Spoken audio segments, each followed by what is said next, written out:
நீ நான் காதல் சீரியலில் இன்றைக்கி என்ன நடந்திருக்கு அப்படிங்கிறத பார்க்கலாம். அபி வந்து ரொம்பவுமே ஃபீல் பண்ணிக்கிட்டு இருக்காங்க. தன்னோட அப்பாவுக்கு ஆப்ரேஷன் பண்ணணுமே அப்படின்னு சொல்லிட்டு எப்படி காசை அரேஞ்ச் பண்ணுறது அப்படின்னு தெரியாமல் ரொம்பவுமே ஃபீல் பண்ணிக்கிட்டு இருக்கிறாங்க. ஸோ மறுநாள் வந்து பார்த்திங்கன்னா அபி வந்து பார்த்திங்கன்னா ராகவை மீட் பண்ணுறாங்க.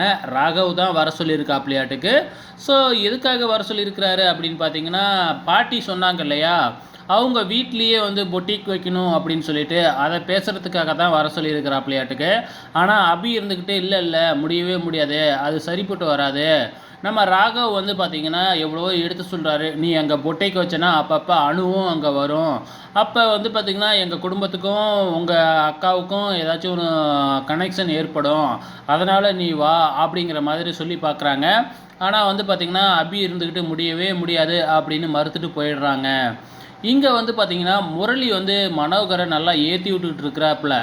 ஸோ இப்போ இவங்க 2 பேரும் ஒன்று சேர்ந்தாங்கன்னா முரளி நினைக்கிறது நடக்காது இல்லையா, அதனால் ஒரு பக்கம் மனோகரை ஏற்றி விட்டுக்கிட்டே இருக்கிறாப்புல.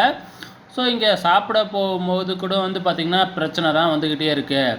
ஸோ இதுக்கப்புறம் என்ன நடக்குது அப்படின்னு பார்த்திங்கன்னா, நம்ம பாட்டி வந்து ராகவ்கிட்ட கேட்குறாங்க, அபிகிட்ட பேசுனியா அப்படின்னு சொல்லி கேட்கும்போது, அபிகிட்ட பேசினேன், அவள் வர முடியாதுன்னு சொல்லிட்டா அப்படின்னு சொல்கிறாங்க.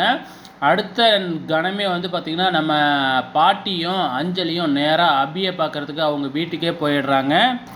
வீட்டுக்கு போயிட்டே வந்து பார்த்திங்கன்னா அவங்க அபியோட அப்பா அம்மா முன்னாடியே வந்து பார்த்திங்கன்னா, நீ வந்து ஏன் சம்மதிக்க மாட்டேங்கிற, நீ வந்து பார்த்திங்கன்னா நான் சொல்கிற டீலுக்கு ஒத்துக்க, நீ டிசைன் பண்ணுற இதுக்கு நான் 20% லாபம் வேணுமாலும் தரேன், அப்படி இப்படின்னு ஏதேதோ சொல்லி பார்க்குறாங்க. ஆனால் வந்து பார்த்திங்கன்னா இவங்க எதுவும் சம்மதமே சொல்லவே இல்லை. அதுக்கப்புறம் நம்ம அபி வந்து பார்த்திங்கன்னா புலம்பிக்கிட்டு இருக்கிறாங்க, எப்படி சம்பாதிக்கிறது, மாதம் 1,00,000 சம்பாதிச்சா தான் வந்து பார்த்திங்கன்னா நம்ம 3 மாதத்துக்குள்ளே காசு சேர்த்து அப்பாவுக்கு ஆப்ரேஷன் பண்ண முடியும், என்ன செய்யலாம் அப்படிங்கிற மாதிரி யோசிச்சுக்கிட்டே இருக்கும் பொழுது நம்ம ராகவ் அங்கே வந்துடுறாப்புல. ஸோ ராகவ் வந்த உடனே அதான் என் பாட்டியும் அக்காவும் வீட்டுக்கே தேடி வந்து கேட்டாங்கல்ல, ஏன் சம்மதம் தெரிவிக்க மாட்டேங்கிற அப்படின்னு சொல்லிட்டு மீண்டும் மீண்டும் நம்ம ராகவ் வந்து அபிகிட்ட கேட்டுக்கிட்டே இருக்கிறாங்க.